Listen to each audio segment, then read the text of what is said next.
to the book of Ecclesiastes, chapter number 3. Ecclesiastes, chapter number 3. So pinag-aaralan natin ang aklat ng Ecclesiastes. Ito yung aklat ni Solomon, King Solomon. He wrote Song of Solomon, he wrote Proverbs, he wrote Ecclesiastes as an older man, and probably a year before he dies, and reflecting on life, thinking about life. So, pag binasa mo yung aklat ng Ecclesiastes, kailangan alalahanin natin na yung sinasabi ni King Solomon na vanity of vanities o yung mga bagay na walang kabuluhan, sa lahat ng mga walang kabuluhan ay ang mabuhay ka sa buhay na hindi kasama ang Diyos. Pag wala ang Panginoong Diyos sa buhay, walang saysay ang buhay. There's no meaning to life apart from God because God is the life giver. God is the creator, and we're living in His world. So if you try to live in the world that He created apart from the Creator, well, that's going to be vanity of vanities. Even if you have everything you could want, like King Solomon. So he's finding this out, and he's realizing this, and now he's teaching it to Israel so that Israel don't waste their time. Now, we as Christians, we can also, we ought to learn from this, not to invest and waste our time on things that won't matter for eternity, and really give glory to God. And so chapter 3 is unique because now Solomon turns our attention to the Lord, and he's finally getting somewhere concerning man's limitations and God's perfections and God's sovereignty. And so he begins chapter 3, and we're just going to look at the first 15 verses here. And we're going to note several gifts from the Lord, good things that come from God. Of course, anything that comes from God is susceptible for abuse. Pag sinabing abuse, ibig sabihin abnormal use. Abuse. Pwedeng abusuhin ang mga regalo ng Diyos o yung mga handog ng Diyos sa atin. And so we need to make sure that we're not abusing the things that the Lord has given us. So here we find, for example, from chapter 3, verse 1 to 8, God's gift of life, time, and purpose. So then we look at verses 9 to 10, God's gift of labor and work. And verse number 11 of verse 14, God's gift of eternity. And then finally, verse 15, God's gift of accountability and judgment. So yan yung mga points ng chapter 3.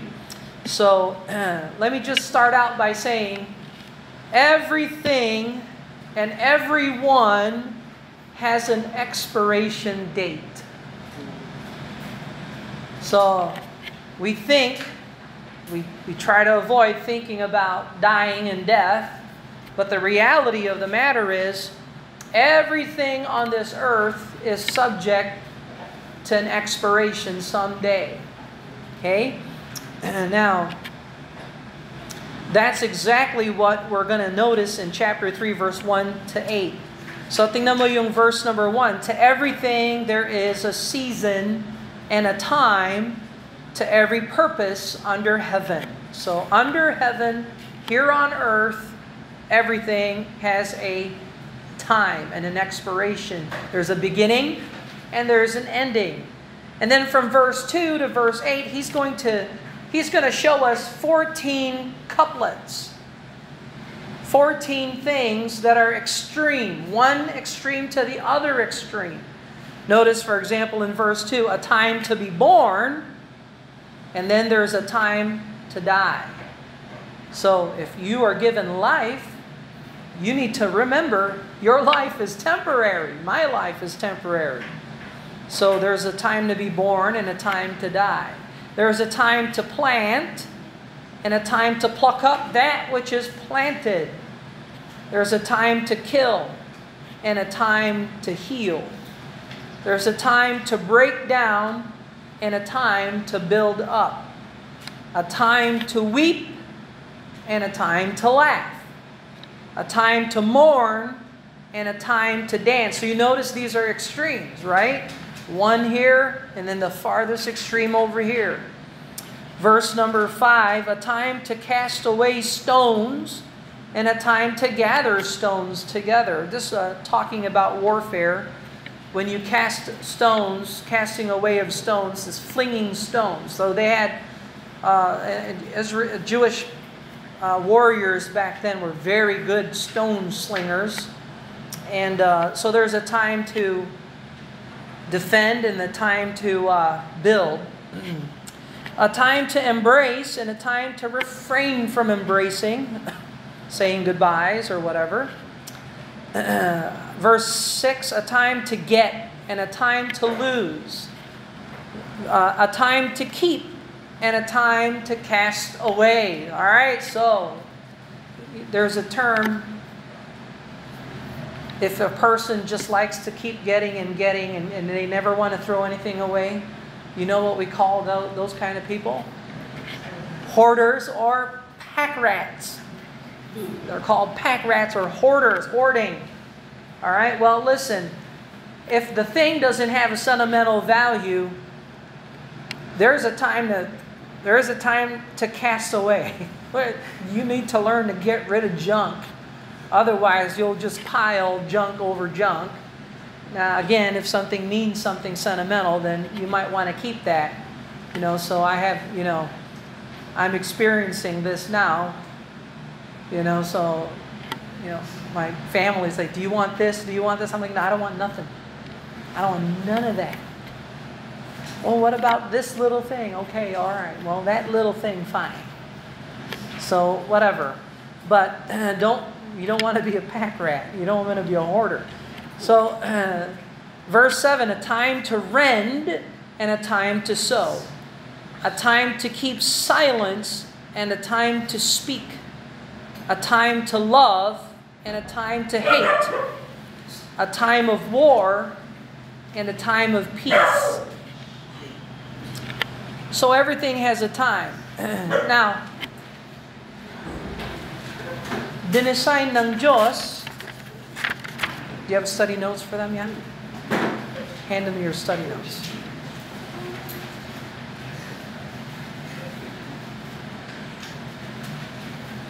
So sa lahat ng times na ito, I want you to notice this.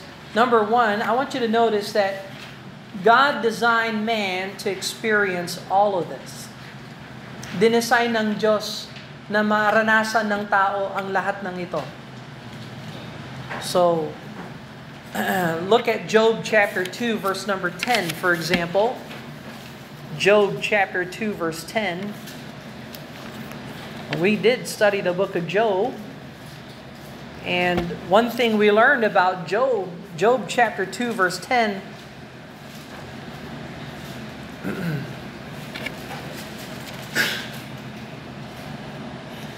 but he answered and said unto her, Thou speakest as one of the foolish women speaketh. What? Shall we receive good at the hand of God, and shall we not receive evil?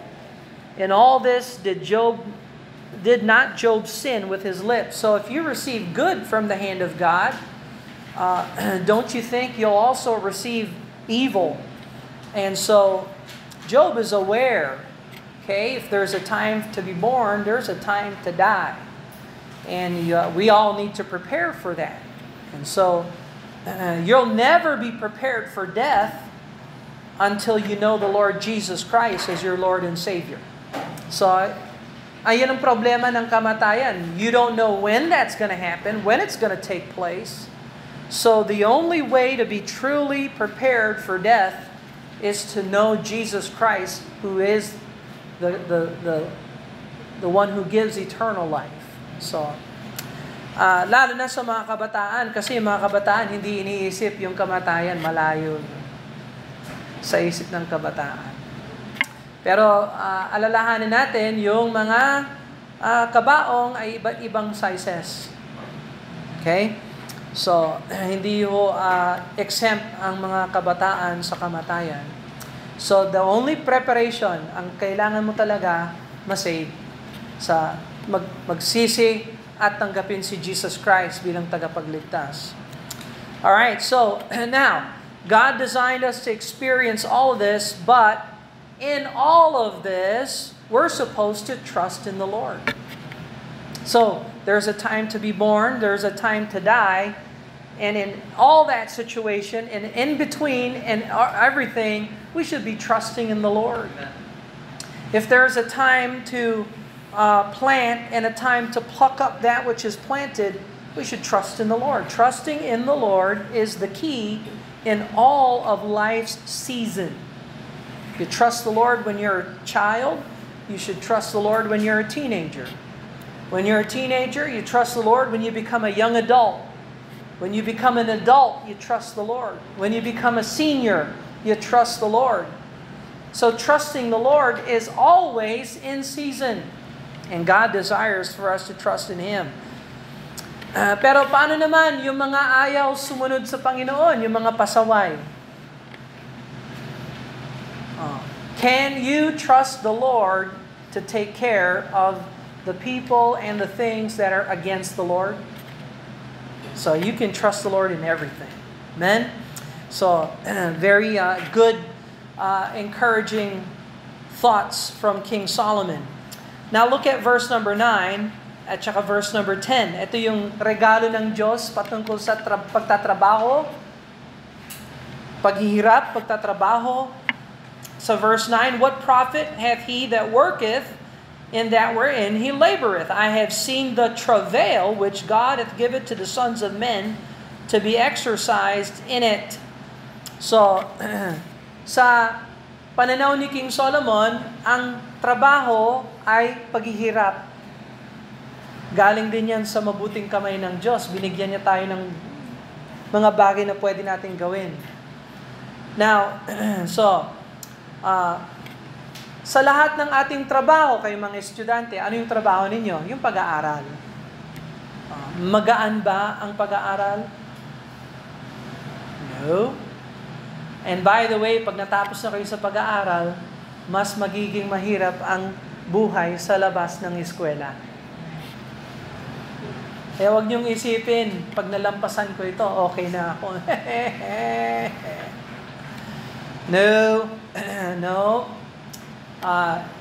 Life is only gonna get harder and harder and harder. Therefore, you should glorify God more and more and more and trust the Lord some more.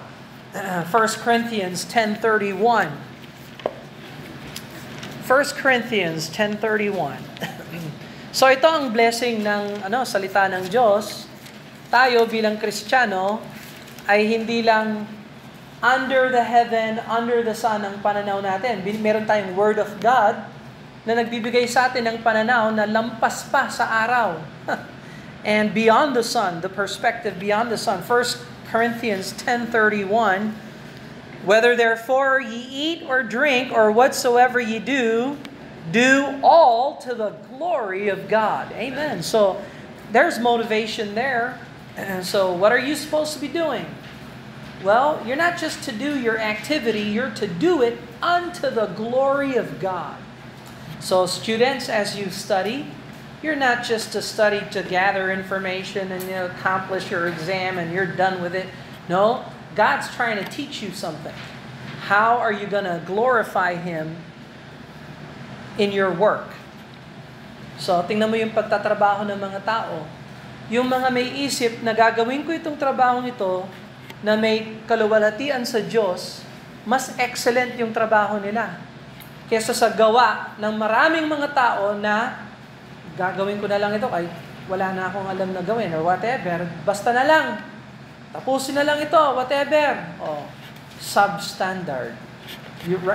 So, if you do things unto the glory of God, your work becomes worship. It really is worship as unto the Lord. It's not just work and empty labor. It's unto the Lord. A few other verses you can look at.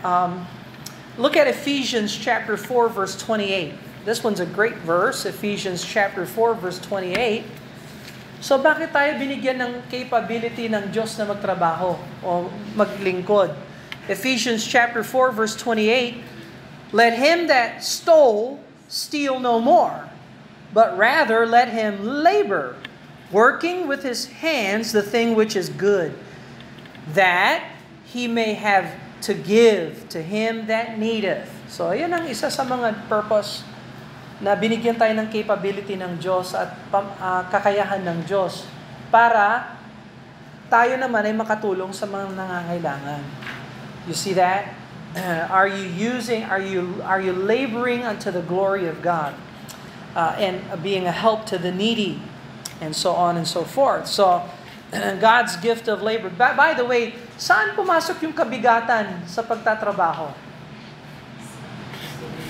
Sa Genesis chapter 3, nung sinumpa ng Diyos si Adan, dahil pasaway si Adan at nabagsak sa kasalanan ng buong sangkatauhan. Kaya sinabi ng Panginoon, ikaw Adan, dati inaalagaan mo yung hardin, dati nagtatanim ka, masagana ang lupa. Ngayon, sinusumpa ng Diyos yung lupa. At ngayon, may mga tinik. Ngayon, may pawis ka. At babalik ka rin sa alikabok.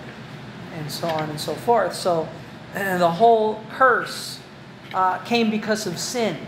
And so labor became laborious and toil and hard and so on and so forth. All right? Oh, Brother Bill, I don't want to work. That's fine. If you don't want to work, then don't eat. Amen? Amen. All right, so if you want to eat and you like to eat, you better work hard. And in the scriptures, what I see is if you don't work with your muscles, you better work with your brains. And if you don't want to work, then that's fine. Don't eat. So you'll be all right.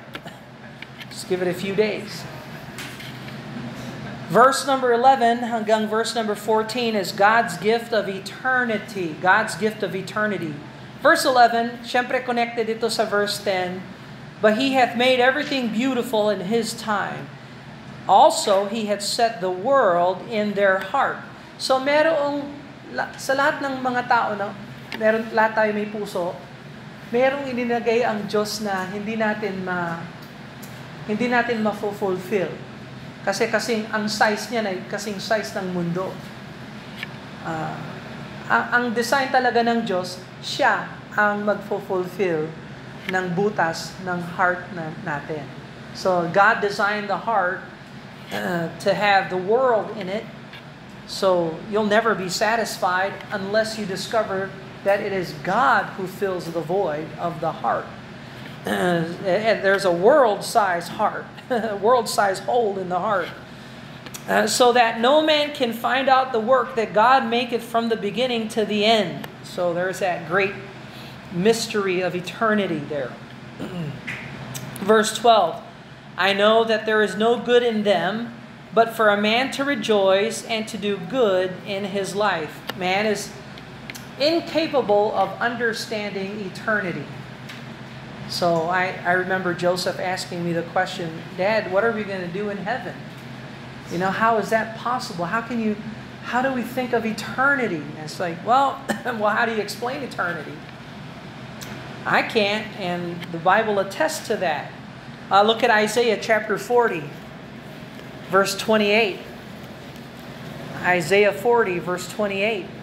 See, some things in the Bible we can't explain. We just have to trust the Lord. That God revealed it to us, and we're to just trust Him. He knows more. And Isaiah 40, verse 28.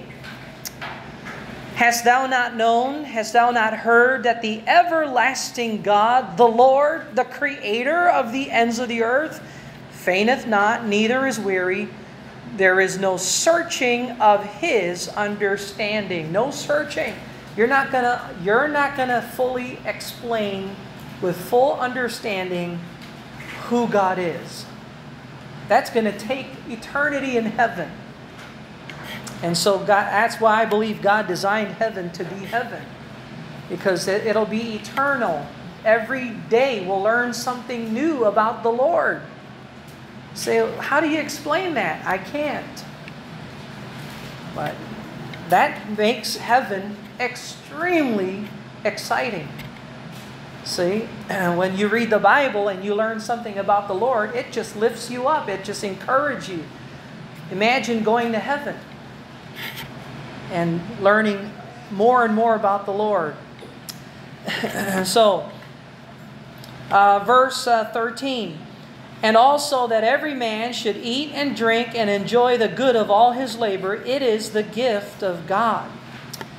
I know that whatsoever God doeth, it shall be forever. So eternal talaga ang Diyos. Everlasting siya.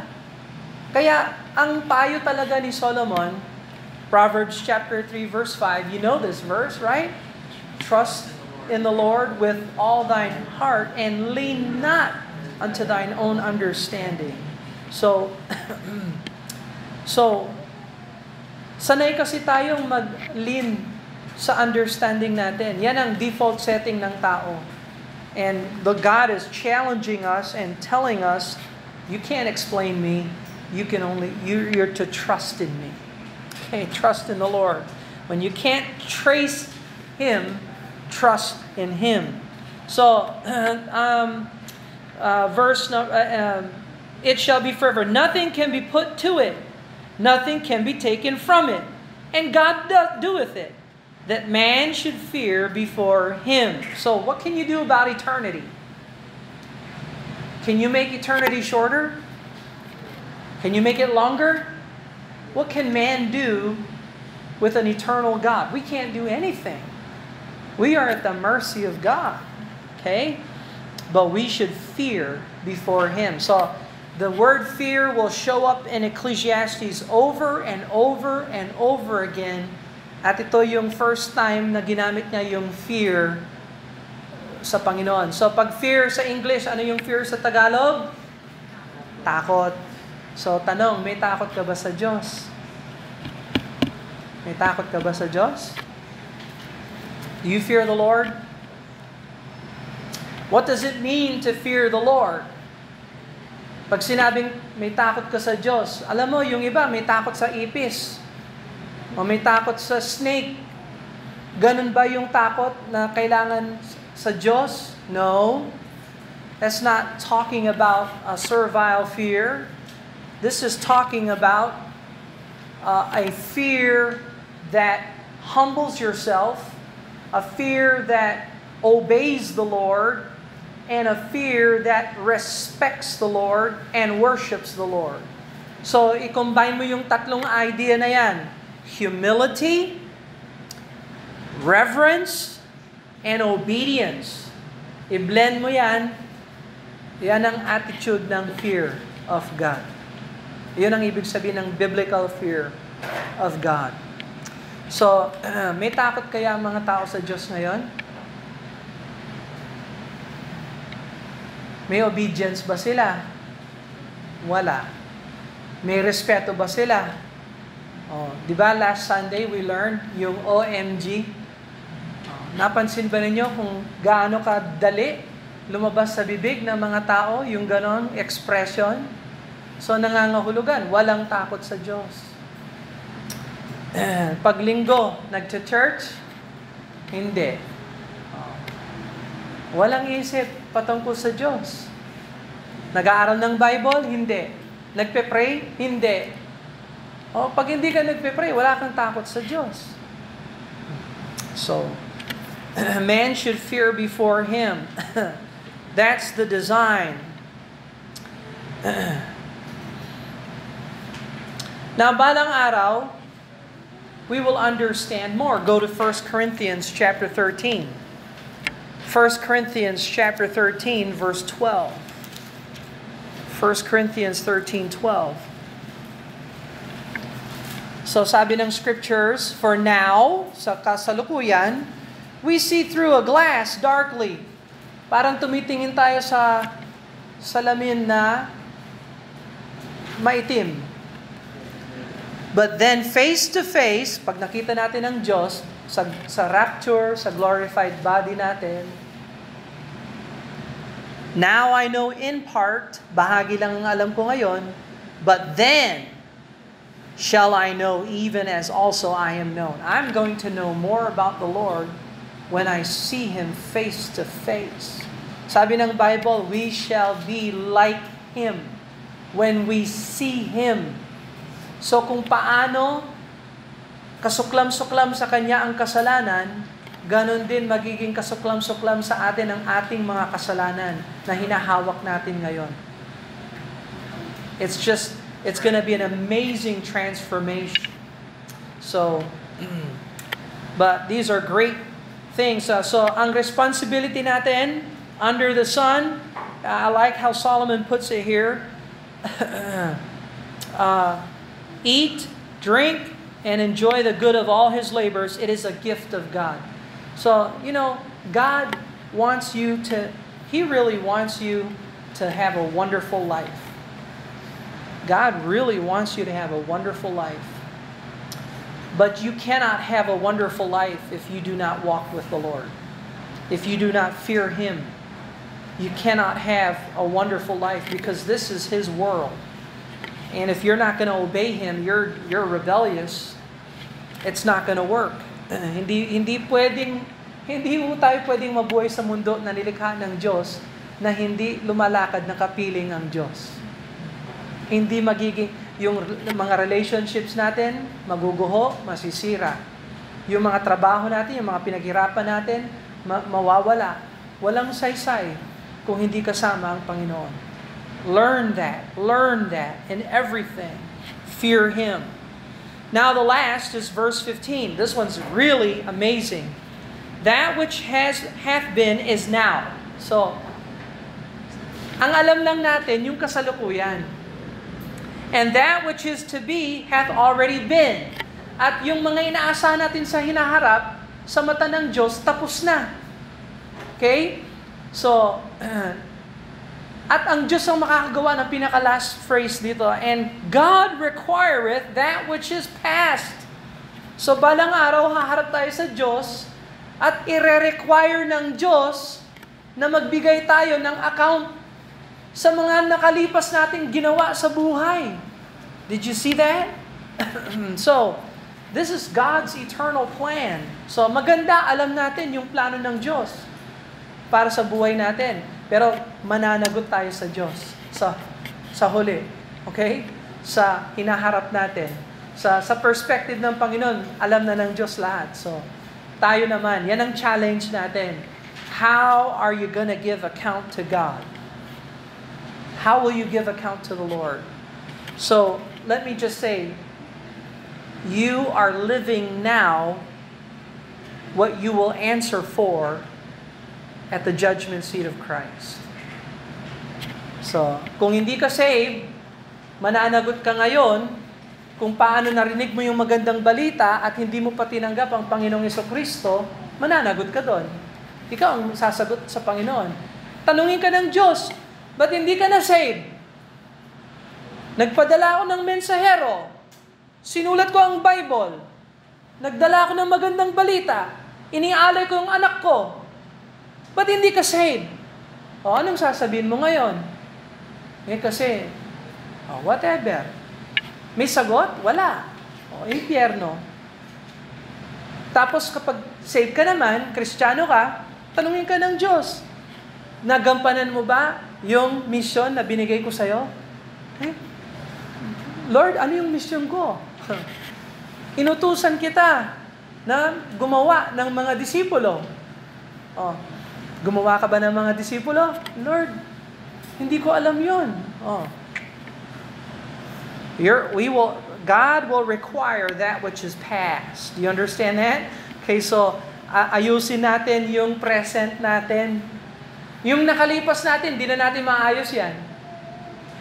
Huwag nyo nang problemahin yung nakalipas. May stress lang kayo. Yung kasalukuyan ang ayusin para yung hinaharap maging mas maayos. You understand that? So God's going to require that for us. Let's pray.